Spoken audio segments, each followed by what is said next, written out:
Eu estou fazendo um estudo lá em Mateus 13 e já estamos bem adiantados.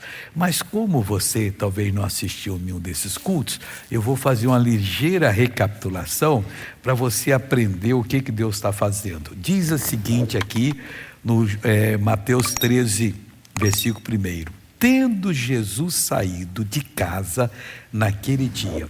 Eu tenho dito o seguinte: você também tem que fazer igual a Jesus, sair da sua casa. Não é que você vai para o meio da rua, não. A casa você continua nela. Mas a casa que você tem é o corpo seu, onde o seu espírito habita. Nós somos um espírito criado à imagem e semelhança de Deus. Moramos num corpo e temos uma mente, intelecto, que é a nossa alma. Então você tem que sair da casa que você está sofrendo, só fica pensando no sofrimento, da casa de mágoa, de ressentimento, estresse, é briga com o marido, é briga com o filho, é briga com a esposa, é briga com o genro, com a nora, é só confusão. Não, você tem mesmo morando na sua casa, você sai dela. Quer dizer, Deus, eu preciso estar habitando em ti. Davi disse que habitava no Senhor, queria habitar e Deus está ali franqueando a habitação dele. Aí as coisas vão mudar para você, porque você vai consultar a Bíblia, faça isso todo dia, lê um pouquinho dos evangelhos ou dos salmos, aí vai crescer, porque são muito fáceis de entender, e você vai se fortificar em Deus. E ele, quando saiu da casa, estava sentado junto ao mar, e foi se assentar junto ao mar. Tudo isso aqui é simbólico. Mar onde tem muita água. A água na Bíblia é símbolo da palavra de Deus. Diz que no princípio a terra era sem forma e vazia, Deus a fez assim. E o Espírito de Deus pairava sobre as águas, sobre a palavra, e foi dali que tirou a porção seca, foi dali que tirou tudo. Então nós temos que nos assentar junto às águas. E quando ele estava sentado ali, como é que são as águas? As promessas de Deus. Você tem que escrever o que você entendeu, meditar, mas Deus não falou comigo à toa, Deus me abriu o entendimento, eu vou tomar posse dessa bênção. Aí diz o seguinte: e ajuntou-se muita gente ao pé dele. Então nessa hora, de sorte que entrando num barco, se assentou. Ele foi e tomou posse da bênção. Assentar biblicamente é tomar posse. Lá em Lucas 4,18, ele encontrou na sinagoga, deram o livro da lei. Quando ele foi ler, estava escrito: o Espírito do Senhor está sobre mim, pois que me ungiu para evangelizar os pobres, a curar os quebrantados de coração, dar vista aos cegos, anunciar o ano aceitável do Senhor, pôr liberdade aos oprimidos. Ele foi, terminou de ler, todo mundo olhando para ele, ele foi e se assentou lá no local certo, apropriado, e disse para todo mundo: hoje se cumpriu essa escritura perante os olhos de vocês. Quer dizer, ele tomou posse, ele encontrou a promessa dele, aquilo foi escrito a respeito dele. Então naquela hora ele se assumiu. Quando eu encontro, eu tenho que me assumir. Ele foi, assentou e começou a ensinar. O que ele ensinou lá? Está no versículo, isso aqui eu só estou repetindo, versículo 4, versículo 3, e falou-lhes de muitas coisas por parábolas. E ele explicou depois aqui no versículo de número no versículo de número 10, diz o seguinte: e acercando-se dele os discípulos disseram: porque lhes falas por parábolas?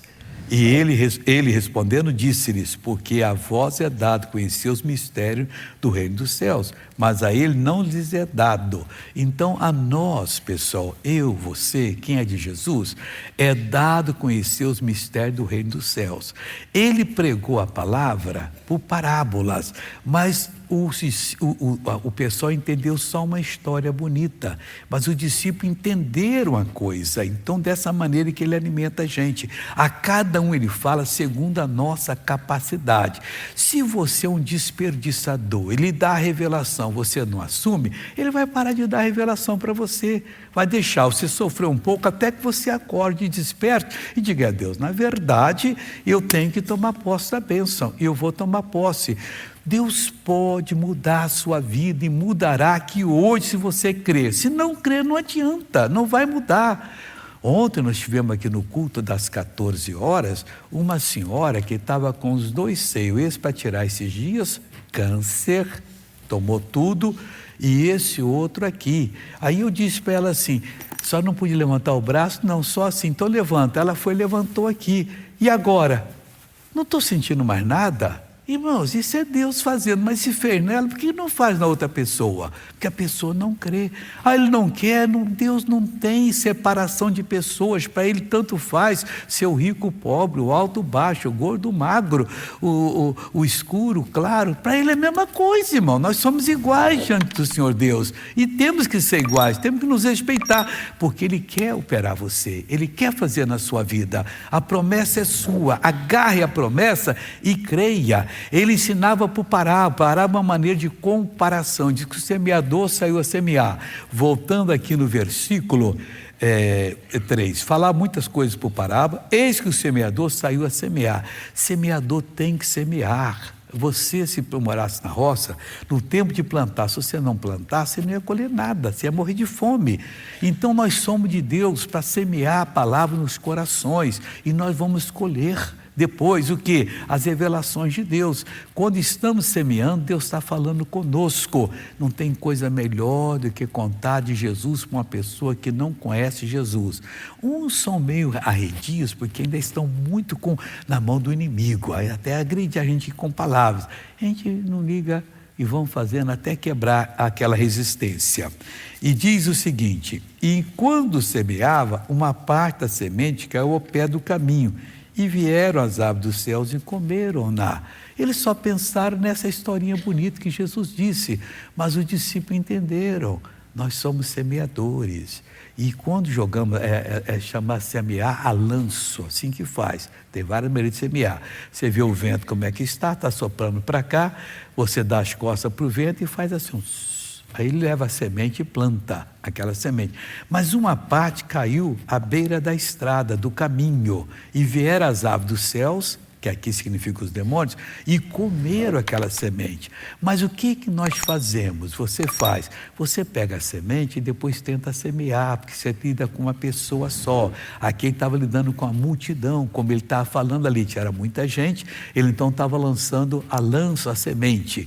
Mas você só soltou uma promessa, sentiu que é para a pessoa, depois fala com ela, torna a falar, até que ela entenda aquela lição.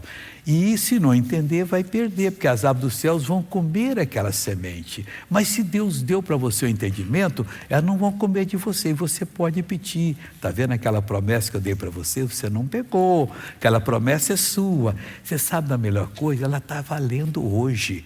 Se você ouviu uma pregação há 50 anos, eu já tenho 69 de igreja, já ouvi muitas pregações. Aquelas revelações que eu tive valem até hoje. É isso que vai fazer você ser essa pessoa abençoada.